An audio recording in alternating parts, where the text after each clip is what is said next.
name's Joe Johnson. I'm a strength conditioning coach here at Martin Nugent Elite Performance.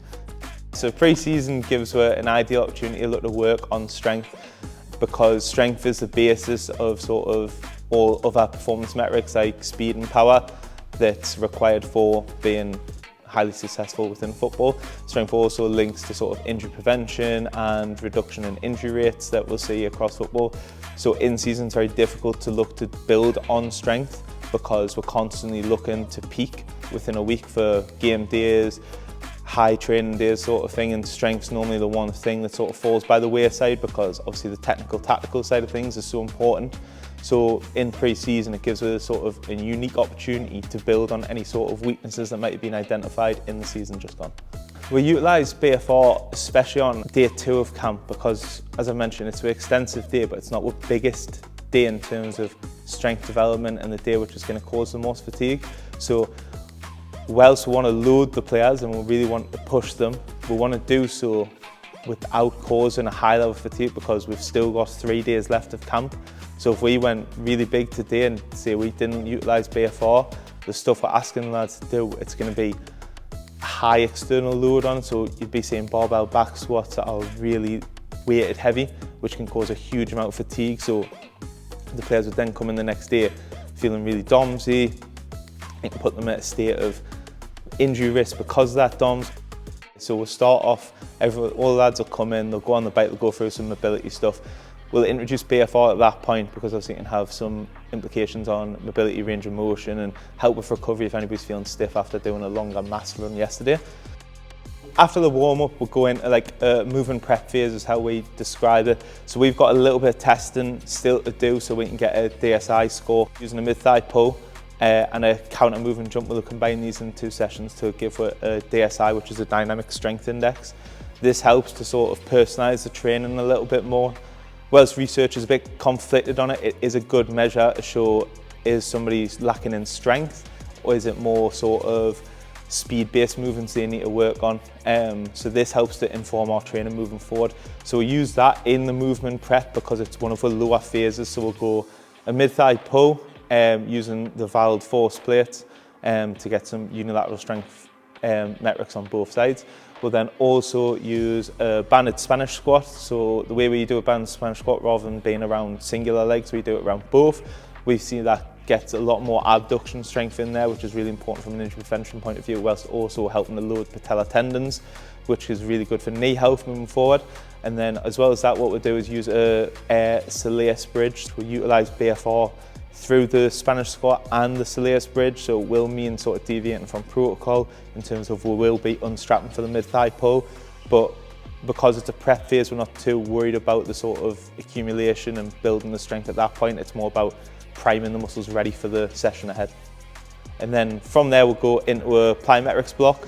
So as mentioned, we'll get a counter movement jump using the force plates just to allow it to get that DSI score. We'll then include other movements like double broad jumps and pogos and stuff, just to sort of mimic movements that we might see out on the pitch and get ready for sort of sprinting and accel and deceleration.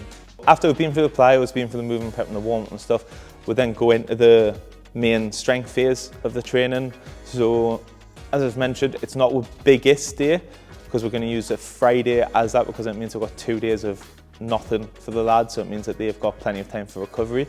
So we're going to use Hytro BFR shorts there to sort of dilute the load we need to apply for the players. So we'll implement stuff like we'll have a barbell back squat and a med ball slam. So it's almost utilising a French contrast sort of training. Whilst it's not isometric, we're going to put the lads under a higher load in a back squat, followed by some form of explosive movement in a med ball slam. We'll utilise Hytro's BFR protocols for sort of strength and hypertrophy there to help develop the musculature that's going to be really important for sort of football performance in terms of quad strength, glute stability. A bit of calf work will also be included in there in terms of stability on the lower phase of the squat. Following from that, we've got a banded hip thrust with a med ball overhead throw. This is a superset that we use quite a lot.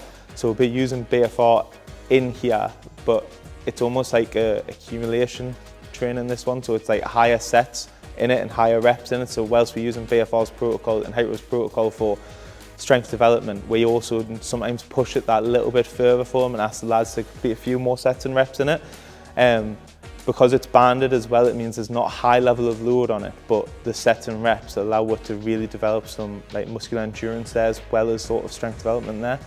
We utilise a med ball overhead throw afterwards to try and work on that triple extension, so it's almost compounding that same hip thrust movement whilst developing force by throwing that ball over your head as much as you can, almost like a jump or a sprint.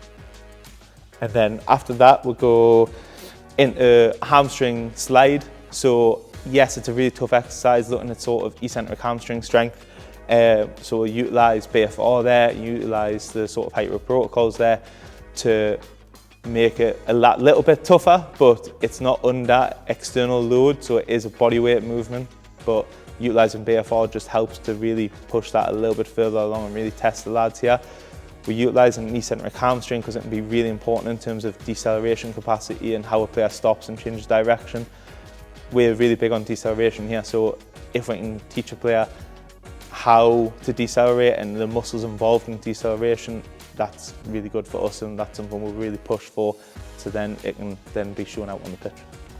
Utilising Hytro BFR makes it really easy when there's only sort of 1 or 2 coaches across 15 to 20 athletes, because it takes the coach involvement out of it. Players can strap in, and once they've seen somebody else do it and had the coach lead it for the first time and sort of explain the benefits around including the muscle, they understand it and they can crack on with it without having to worry about somebody coming over and setting something up for them and setting the equipment up for them and utilising other cuffs like that, where it needs a lot of coach involvement with athletes. If that was the case, then we probably wouldn't be able to utilise it in this sort of environment where we have a large scale amount of pro athletes in one space with limited coaching.